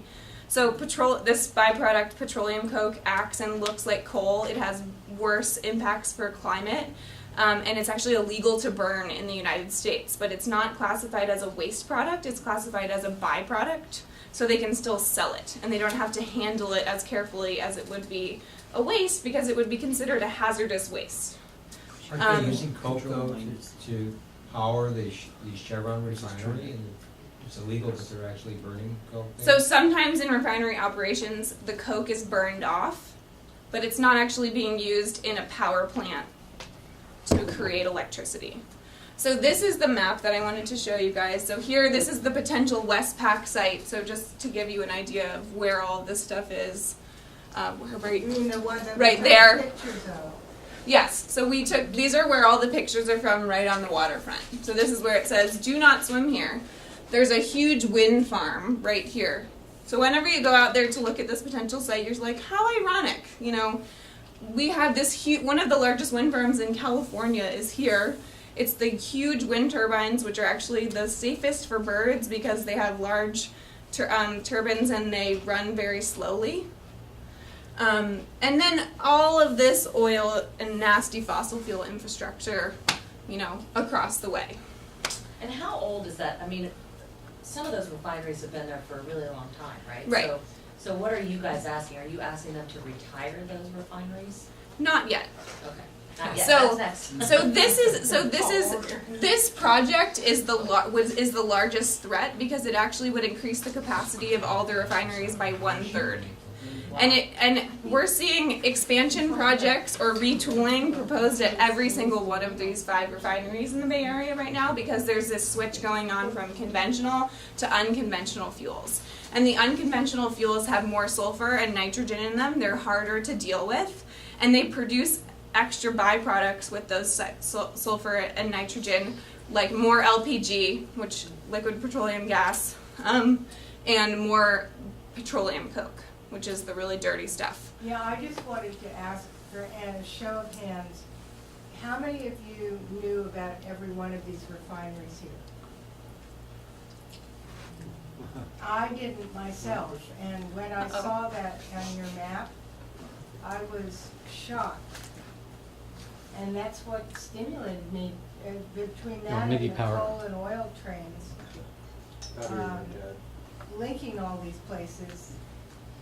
And then I could see with loading the freighters along those docks. Okay. It's this. Yeah. Anyway, to go, to load this stuff to go to China. Once it's refined, I see a risk of another Valdez. And our bay ecology is very vulnerable, profoundly vulnerable, both for farming and fishing and just our wildlife. It definitely is. Yeah. So, thank And, you. You know, there's never been a place where there hasn't been a spill, not even the Bay Area. Exactly. That drunk guy or whoever he was. The one. It was like 5 or 10 years ago, yes? Yeah, the one that ran aground. The Busco, or Busco. Yeah, it was just Costco Busan. Yes, thank you. Could you just address the one of the problems with the .111s? Sure. Could you, You want these to be passed out now? Sure. There's some really good information on this little diagram here that talks about why these Sorry. rail cars are so unstable. Not just what they're carrying, but if they are impacted, why they are not structurally safe to carry the contents. Yeah, you talked about what happened with the coal trains and how it affects the switches, so I think that's fair to bring, to come Yeah, up with. definitely. So, what I was talking about really quickly before we get into the .111s is that we're seeing this switch over from conventional to unconventional fuels, so there needs to be all this retooling. Like Sean just asked, haven't those refineries been around for a long time? Yes. Some of them have been around for 100 years. And they've never done any major upgrades to them. So that's why we saw the Chevron explosion that sent 15,000 people to the hospital in 2012. Because they just kept operating, even using dirtier crudes that are heavier and corrode the pipes faster. Wow. So all of these refineries are doing that. And part of what part of what they're doing is trying to retool so that they can continue to refine these for a little longer. They're not completely rebuilding the entire refinery because that would be too expensive. Or that would cut into their profit margin just a little. What are the little piles? Are those little coal piles? Good question. So actually, yes, those are coal piles. So not only... Really? How big are they really? Well, actually, I have some pictures on my computer Oh, that I took yesterday. San Francisco has a coal So, pile, really? not yet. So, not only are we seeing this incredible expansion of our oil infrastructure, which if the oil industry had its way, the Bay Area would be the largest refining hub of crude on the West Coast. There are 21 refineries in California, and we only have 5 of them. Ours produce more oil products and are more polluting than the other 16 combined. Wow. Northern Contra Costa County and Western Contra Costa County, this is what they've been living with for 100 years. But a lot of people have never heard about this before. They lived in the Bay Area their whole lives and they have no idea what's going on with that. Be sure to look at the second page of the pass out. I guess my computer's having some problems. I'm And sorry then the about that. asthma rates for the children who live anywhere, like in Pittsburgh. Right. So And Pittsburgh doesn't even King have a Crawford. refinery, right? They used to have a power plant. But our local air district shows that the poorest air quality is in all the areas around the refineries and the ports. It's all because of the movement of these kinds of goods. My password is Polar Bear. It's really secret. It's like really wanting to log you out and keep you All safe. lowercase, yeah. We have to turn. All one word? Yes. You'll have to turn the time, the shut-off time, the power saver. Okay. Or just, move it around a little bit. Keep moving it. So, these are coal piles, and they're actually only as coal existing right here, right now. But these are potential sites for coal. And coal, we don't use coal in California for electricity. I mean, when we have some kind of the rim fire and our large hydro isn't producing as much electricity and we have to buy extra electricity that we didn't plan for, sometimes we buy power that's created from coal. But generally, we don't have any coal plants in California. But what we're seeing is increased proposals to actually use California as a pass-through to export coal to Asia. where they're still burning it. So the coal industry is seeing the writing on the wall in the United States. You know, the Sierra Club has worked for the last 10 years. This has been our largest campaign of shutting down coal usage in the United States because it's the #1 contributing fossil fuel to climate change. So we have either retired or plan to retire 165 coal plants in the United States, and we've also stopped the building of 150 new coal plants. Wow. So we basically either planned to retire or retired or stopped over 300 coal plants in the United States. Thank you. Thank everybody else at the Sierra Club. In California, I thought, oh man, we don't have to deal with that here, but I guess we do. So what we're seeing now that the coal companies are realizing, and you know, last week we had this new EPA regulation on coal-fired power plants, right? They're saying, oh, it's more expensive. We're seeing the end of the coal boom in the United States. So, you know, before anybody else realizes this, or before they catch up on regulations, let's get our product out. Let's get deals in place that help our product get out to other countries so that we can still make money on this climate-contributing fuel. So the coal companies have proposed 6 huge export terminals in Oregon and Washington, and over the last 3 years we've shut down at least 3 of those proposals, if not more. They had over 200,000 comments on one plan, and 10,000 people come out to hearings about one of those 6 projects. So there's massive opposition in the Northwest. And they have actually the kind of opposite situation that we have. Is for them, coal is what everybody knows about and everybody's talking about it. And here in the Bay Area, now everybody's talking about oil, right? But coal is kind of the new thing that we haven't really had here. The oil infrastructure is also trying to be built in Oregon and Washington now. And just before you shift gears, what was exciting to me to listen to when I was at the conference was that these activists in Washington State had a very major impact. And so the oil companies are moving down here where nobody knows about anything. Right. And this is why we have got to act now as soon as possible. Right. So and one of the other things about the oil infrastructure in the Bay Area that I think is so impressive and was also great about the conference is the conference had activists from all of these cities present. Because for the first time in last year, these activists and these communities have started talking to each other. In the past, Rodeo. In Rodeo, Phillips 66 gave them $200,000 to build a new community center. And then they said, okay, now you can shut up and be fine with the, all the pollution that we're putting into your community because we gave you money for your new community center and we're a good community partner. And actually the same thing in Benicia. Valero does that in Benicia. Tesoro and Shell. Tesoro has soccer fields right next to it for the community. I've talked to those kids. They say, oh, my soccer cleats come back with oil on them. Oh, no. But they're a good community partner. So what's happening for the first time is all of these communities are starting to talk to each other.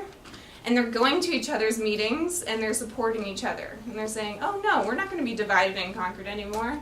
Together we are strong. And we are stronger than this industry. Wow. So that's been incredibly exciting for us. Yeah, Gary. Just underscore at the conference, Ken's conference, somebody mentioned there was a big article in the Wall Street Journal which said the Bay Area is the bullseye for all the fossil fuel industry now because it's the best port for getting stuff to China. It's the closest. Exactly. And it's the closest to the North Dakota Bakken Shale and others, and even tar sands, and also tar sands going, if it doesn't go through XL, it'll come through the Northwest and down to here. Yeah, well, it's definitely the West Coast that they want to get it out. California is actually reducing its usage of gasoline products continuously. but we're producing more, and our refineries are trying to retool and expand to be able to refine more, and they're trying to create a whole oil storage terminal so they can expand their capacity and run 24 hours a day, 365 days a year, and just say, oh, you got hurt at work, get out of here, we'll bring somebody else in, and just try and run as much as they can. And these communities are saying, no, we're going to stop you every single step along the way. Every one of these projects that has come up has been stalled. Every one. Wow. Wow. Yeah. Great. Yes. What projects are you talking about? So, Expansions or? yes, so there's the new Westpac terminal has been stalled for 2 years and now it's kind of in limbo. I think they're waiting for us to go away, but we're just getting stronger while they're doing that. Shell has just announced a new refinery project, which I'm sure we'll find lots of things wrong with their project. Valero, last June, they came out and said, oh, we're just going to build a new rail spur. Don't worry about it. It doesn't need an environmental review. It's okay. We mounted community pressure and got 60 people out to testify at a hearing within 3 days. And now a year later, they're coming out with the first environmental review of that project. Wow. So we definitely spoiled their plans of just getting it under the radar. Phillips 66 has been in the works for 2 years as well.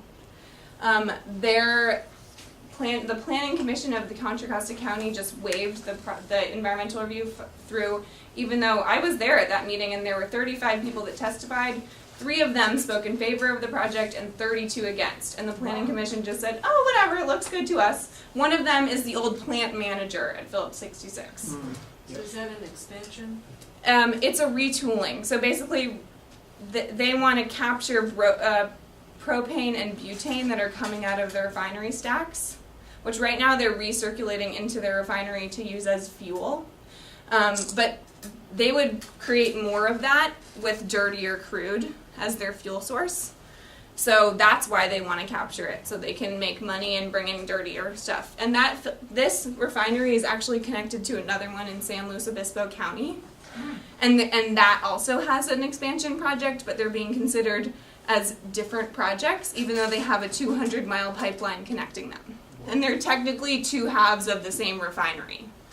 And when it's convenient for them, they say, oh, this is the same refinery. And when it's not, they say, oh, this is 2 different things, and they're not connected. So that project was supposed to come out in November, and that's when the Planning Commission voted. And we've found out that now that hearing is delayed until October of this year. So we've delayed that an entire year as well. Does that pipeline get a new review at some sort of interval? No. New reviews or new permits are triggered only when there's major modification to any of the infrastructure. And that's kind of up for the permitting staff's discretion. So they can kind of decide if they want to do a new process around giving them a new permit, or they can just say, oh, that's ministerial, it doesn't matter. It's not a big modification. So that's another thing that we're fighting, is actually the agency staff, which is really buddy-buddy with the industry. And then Chevron just came out with a new project and an EIR for that, which is also recirculated and started 3 years ago. So all of these projects have been significantly delayed thanks to community pressure. And what's kind of disheartening is we haven't really gotten that many elected officials from this area, either state or local level, to speak out. One of the Contra Costa County supervisors, John Joya, is very helpful. But there are air and water permits for all of these projects, which are decided by regional boards, and actually Marin County supervisors sit on those boards. So there is a direct way that you can influence those decisions as Marin County residents. Right now, Kate Sears is on the Bay Conservation Development Commission, which gives water permits. And all of these refineries are on the water and have marine terminals, so they have marine impacts. And then Susan Adams is on the Bay Area Air Quality Management District Board, and she has actually been a great ally so far in moving climate action policy forward at the Air District and getting them to actually take a second look at this. But she's out of office, isn't she? Not until December, so she can really do a lot of work for the rest of the year. Okay. But Good. it's, and who is Damon Connolly running against? He's done. He beat her. He won. He beat Susan Adams. Oh, but. No, it was But in November. Judy Arnold. Oh, no, that's right, you're right. That's She just has a something. primary, right? Yeah, Well, but he, No. If you win by a certain percentage, I think you just win outright and you don't have to do it again. Is there a website that you have for information on all this stuff for the Bay Area? I have a flyer in the back that has descriptions of 3 of these projects on the yodler.org, which is our newsletter.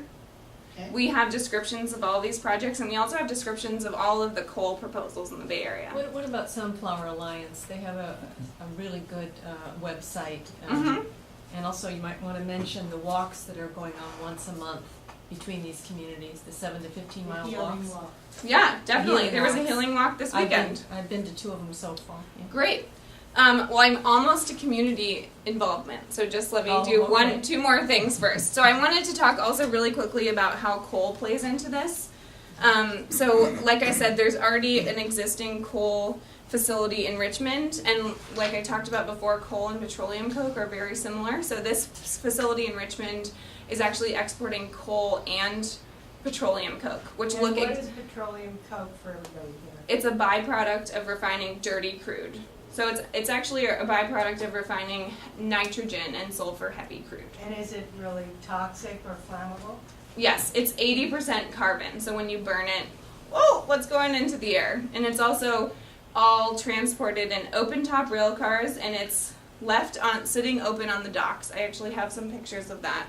And you mentioned in the rail cars how much coal dust can come off per car. Yeah. In the total length of the train. I So- think that's worth mentioning. Yes, definitely. So these are this is all transported from Montana, Wyoming, Colorado, and Nevada, or Utah.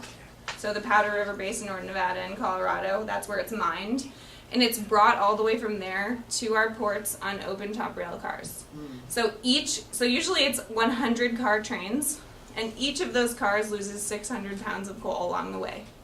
Each car. Loses 600. It just, because it's open top, and this is really dusty, small particle stuff, so it just flies out.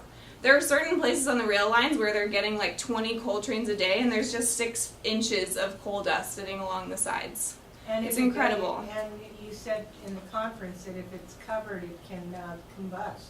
Right, that's one reason why they aren't covering the coal trains, is because there is the possibility of combustion. Is there a statement by the Coast Guard that has something to do with that, or any relationship from the Coast Guard to these locations? No. Not that I've seen. So the significance of both of these things together is that they're running on the same rail lines. Can I just say one more thing, and then I'll look to. And throughout the state, we're doing rail infrastructure upgrades right now, basically for this, so that we can have more trains running. And they're using the same lines as Amtrak. We saw that on our trip. Here's all the oil trains sitting there, and there's the Amtrak line. And when the oil trains need to move, they use the same line as Amtrak, the Capital Corridor. So these coal and petcoke trains, actually, with the dust flying out, make it more likely that other trains will derail.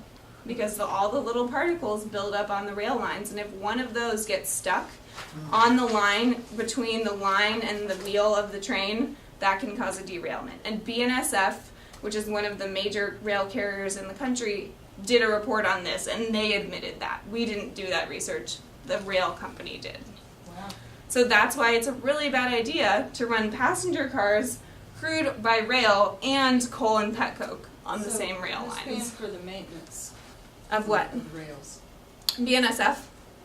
And I think you mentioned about the heaviness of the coal cars and what that does to the tracks and the switches. I would mention that. Well, I mean, increasing all of our rail capacity does wear down the lines faster as well. And the heaviness of those coal cars. Yeah, I don't actually know anything about how heavy the coal cars are. What is explained is that coal trains are the heaviest trains that exist, and as they run, they actually push the rails slightly farther apart. So the 2 rails are pushed farther apart, then when a regular train comes along, suddenly the rails are too far apart, and so there's a greater chance of derailing. I didn't actually know that. Well, we learned that at the conference. Thank you. Well, Matt Crow, who works for Forest Ethics, also came down from the Yeah. Northwest and did a session with us on coal and petroleum coke exports to talk about, what are the impacts and what is the West Coast facing. So I'd love to take your question that you have Okay. been. Well, I just want to get clear on the name of the waterway that we're looking at right here, Mhm. and also any locations, is there a map where there's an overlay of the rail lines? And I'm also curious about the bridges and whether the bridges are being employed right now for rail transport. And so I just want to get a better visual of what's happening here. So this bridge right here is being used for Okay. crude and by what's- rail. What's the name of that bridge? The Benicia Bridge. And you said that was an accident waiting to happen. Yes. It's over 100 years old and it's never been upgraded. And it's directly going over so this is the Carquinez Strait, right? Yeah. The delta Okay. is up here. Okay. So this is a major, the port of West Sacramento and the port of Stockton also come from here, so this is a major shipping channel. All along this way there are marine terminals that are shipping out and in products. And actually, the coal, there's also coal coming from the port of Stockton, but this channel is not deep enough for them to fully load the ships in Stockton, so they're half loading them here, or like 1/3 loading them in Stockton with coal, and then they're taking the coal trains all along here, and the ships through the water, and they're topping them off and filling them out in Richmond. So that's where they're fully loading them then to go out the Golden Gate to China. Coal is heading out of the bay here. Yes, coal is actively going out of the bay. It's going to China to be burned for electricity and coming back into our bay within 7 days with pollution. And because it's only passing through, none of the emissions from coal, unlike refineries, are being counted here. Because it's not used. It's just going through on transportation. It sits in a pile on the dock, which I would love to show you a picture of. Yeah, do. And then it goes onto a ship. Isn't there some crazy statistic that there's more mercury falling on California than from China, coal plants than actually fall in China? Oh, sorry. I can't see. Prevailing winds go in that direction. So while she's looking for her picture, I'm just. Yeah, west to east. There we go. So the winds carry it away from China. So this is it. I don't know how to. Okay, so this is from the front. This is the Levin Richmond terminal. This is on the street. I drove my car there yesterday to try and get a picture, and that's the coal pile right there. Okay. This is on. How tall is that about? I'll show you from the other side. So this is me up on the hill in Point Richmond. Okay. At the very end. So that big right here, that is the coal pile, and that's another one. Oh my God. So these are those train cars, and there are 3 stacked on top of each other, acting as a siding to this pile, which is sitting right on the water. And it's, look at, there's houses there. This is just flying all over the place. So this, I just went a little closer. Also, notice in the very, very right-hand corner that, what's that? That's 76. That's their marine terminal in Richmond. Wow. Where exactly, location-wise, is this? What are we looking at? So this is off of Harbor Way. Okay. Off 580. Okay. If you go to the south, basically, towards the water. I used to work at the old Ford plant, so very close to here, so I kind of figured out my way around there. And Right. Yeah. so my car was like back on the other side of this building over here when I took that first picture. So this is a bigger view. I guess you can't really see this, but these are these are like the hills in Richmond. And getting close, would you estimate that's a story high or 2 stories? More than a story, because each of those, people use those kinds of containers for houses or businesses. This is 3 of those containers, and it's higher than They're that. about 8 feet tall each, so that's about It's gotta be 50, 60 feet at least. So I mean, Three- I was just yeah. up on the top of this hill taking lots of pictures, going for a hike. Here's the Phillips 66 facility down below where they're offloading gasoline products as well. So look how close it is to each other. So just that coal that's sitting there is waiting to be put on ships and Uh-huh. sent over to China? Yep. And it keeps getting refilled? Yes. I have a picture of one of these ships going underneath the Golden Gate Bridge. Yeah, Filled with coal. So this is the view towards San Francisco, which is right there. It was pretty hazy yesterday. And then here is the view. This is where I was standing when I was taking those pictures. So Okay. there's Marin. All right. And here, this is like where people live in Point Richmond. So that was, That's the marina, isn't it? yes. No, the Richmond Marina, this is the Point Richmond Marina. The Richmond Marina is on the other side of the coal piles over here. So, this you side. know, with any windy day, these people here are, throughout that whole neighborhood are definitely getting exposed. Right. So, I mean, this is a mostly industrial area of Richmond. I know, but further back, I can see houses on the hill. Yeah. And the wind was blowing this way, Yeah, it always does. right?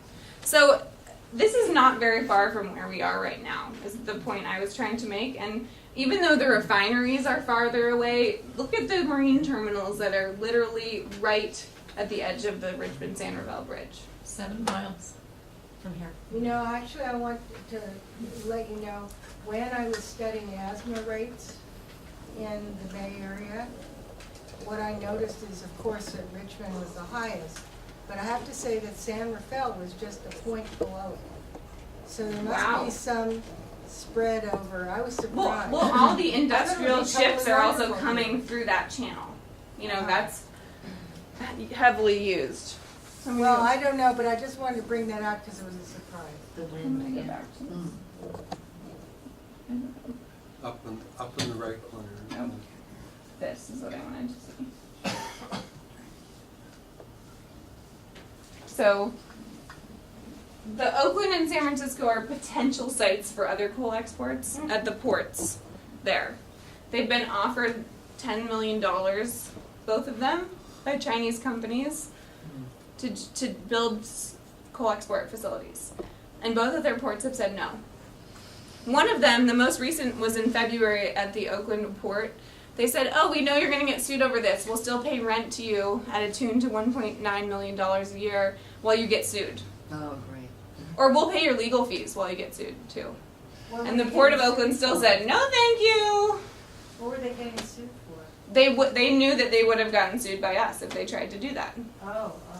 So that's one of the great things we have going for us in all this organizing is we have grassroots, we have grass tops, we have elected officials, we have legal strategy, which is really, really helpful. And we're engaging people that have never thought of themselves as environmental activists, which I think is the most important thing that we can be doing because, you know, we really need to have a movement in order to create broad change. And you know, I work for the Sierra Club. I'm also on the board of 350 Bay Area. I helped start it with my mom and some other people 3 years ago. I'm really a Bay Area girl. I'm part of the Sunflower Alliance. You know, there are so many. I'm a member of a lot of these environmental justice groups or other environmental groups. I buy a membership because I think it's really important to support all of us. You know, it's not about one organization or another. It's about the movement. And it's about what we can create together and not bickering about my logo's on that and my logo's on that. You know, it's really about what kind of change and what beautiful things can we do together and how can we inspire people. So, you know, I am inspired by Sean and Ken coming here tonight and talking about all the different things because there are so many things to do. But there are so many great people doing things, and one of the largest things that we're trying to do is engage more people. So, you know, whether you're active or not, or I'm sure all of you who came here today are doing something because you were interested in this. Thank you for doing your part in this. We need every single one of you, and we need you to get 10 friends to help us. But this is, I know Lori said, I'm going to create this dark picture, and we're going to see all these scary things, and, you know, But action is what helps. Right. Well, I'm an optimist, and I'm still young, so I have that, you know, optimistic view of the world. Speaking of optimism, Lori just sent me a scientific study that people who are cynical have 2.5 times the chance of getting dementia than people that are optimistic. A study of over, I think, 1,000 people. Wow, that's very interesting. Yeah, it came from Urian Camp, who does the magazine, The Optimist. It's just a Marin magazine. What an interesting thing to study. It's from the Journal of Neurology, though, originally. It was done by neurophysiologists. Right. Yeah, I saw it on So I really, again, want to encourage you to take some time. Take an hour and a half to 2 hours to call or write letters. And also, I've put up with the Sierra Club a grant to help organize and educate people who want to help with this whole situation here too. And you get to feel a real feeling of community and that we're all working together. And you know, as someone who lives in one of the prettiest places in the Bay Area, and could fool myself that I am in some kind of gorgeous island, you know, separated from all that dark stuff, I have to tell you, I'm 100% clear that we're all connected. And that if there are people suffering in the Bay Area, even if it isn't right in Marin, you are impacted, I promise you. And so we have a chance to make a difference here. So it was not easy to find, I must say, but I have Senator Padilla's email address. If anyone wants, it's simple, it's just senator.padilla@senate.ca.gov. Great. Thank you, Rich. Can you repeat Can you that repeat again? that? So yeah, Senator.Padilla, P-A-D-I-L-L-A, @senate.ca.gov. Great.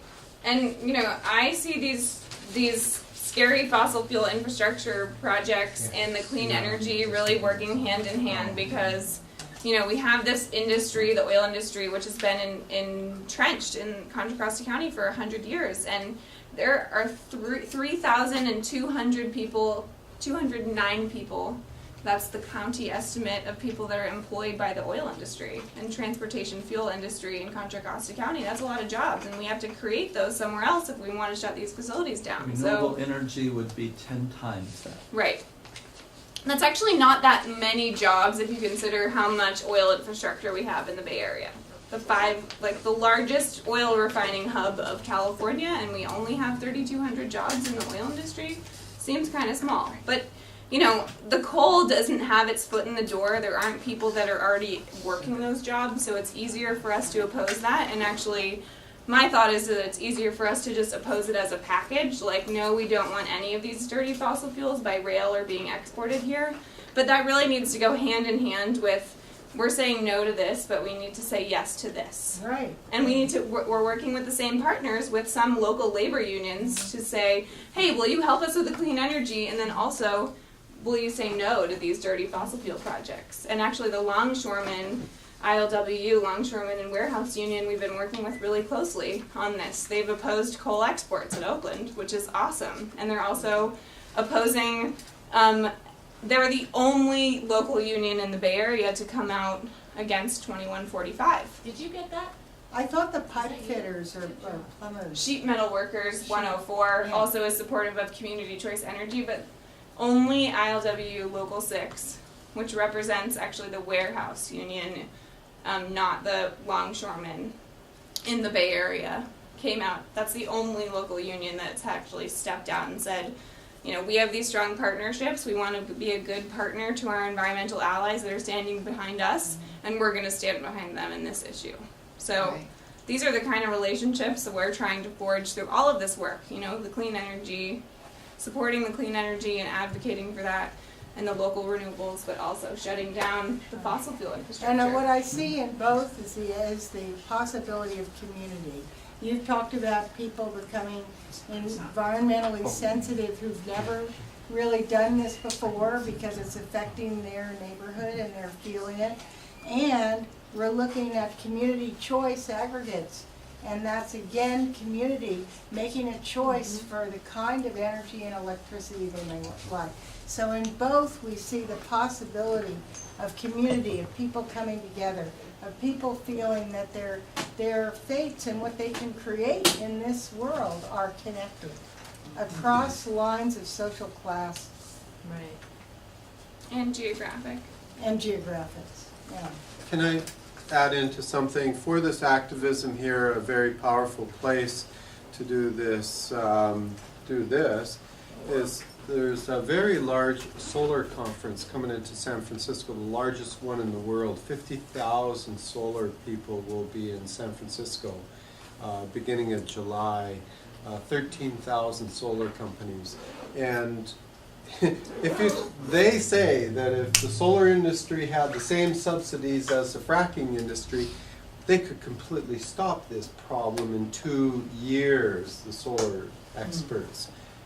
So it would the fossil be fuel industry has 6 times the subsidies that yeah. renewable okay. energy. So I think we're done with when that. there's that many people there, and there's a lot of big profile mayors and governors and all kinds of things going to be there, it'd be so wonderful if you could do this at the solar conference in some of the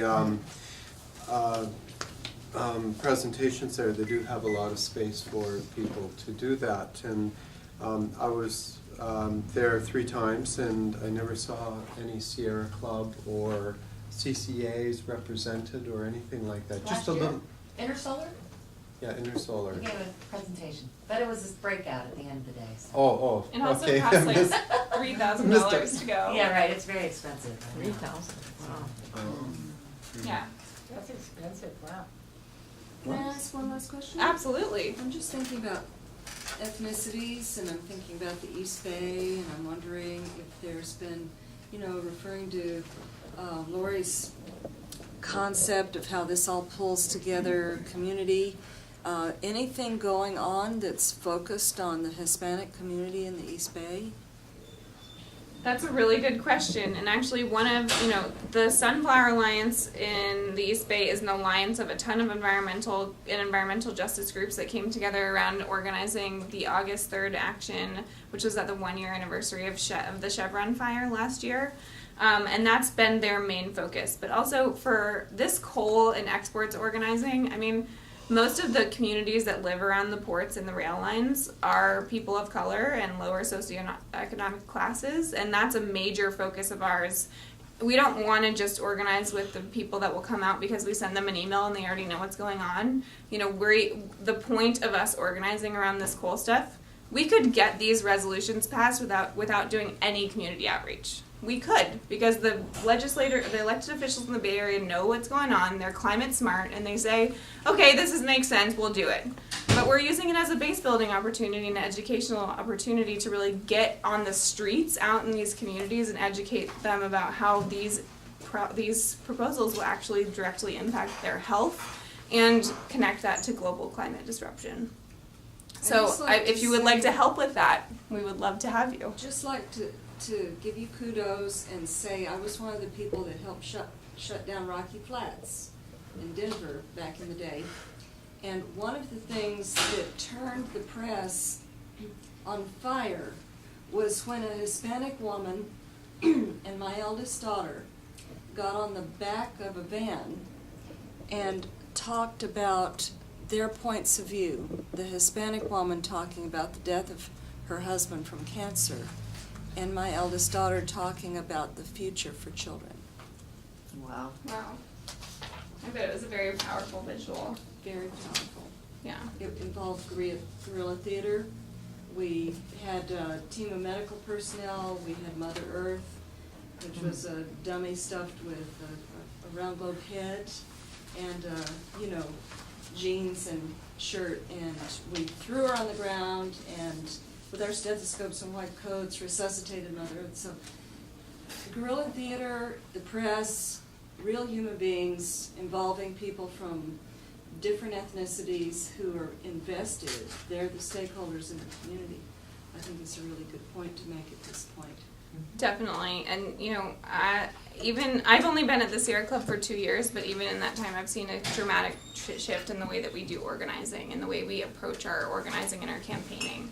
And it's not just about getting done what we need done, it's about actually creating lasting relationships with people and sometimes going into other people's meetings when they don't ask us to, or to support things that don't directly line up with our objective for a specific campaign, but actually help our overall movement. And we're really thinking about being intersectional, which means not just being environmental, but working for social justice as well, and immigration. And the Sierra Club has taken a position on immigration, which isn't inherently environmental, but it is. And really what we're fighting is the system that's oppressing all of these people and the environment, which is capitalism.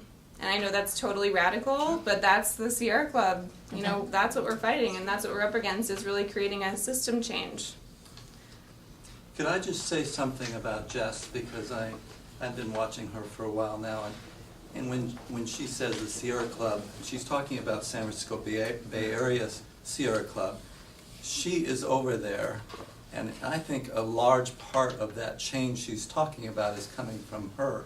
Yeah. And I'd also like to say that it comes out of a heart that came from 350 Bay Area over there. I want to take a little credit for 350 Bay Area having some measure of where Jess comes from, but she's doing amazing stuff. Thank you. Thank you. And the people that are doing this work across this country are really incredible. I was lucky enough to go to a national convergence of 350 local group leaders because I'm still on the board of 350 Bay Area.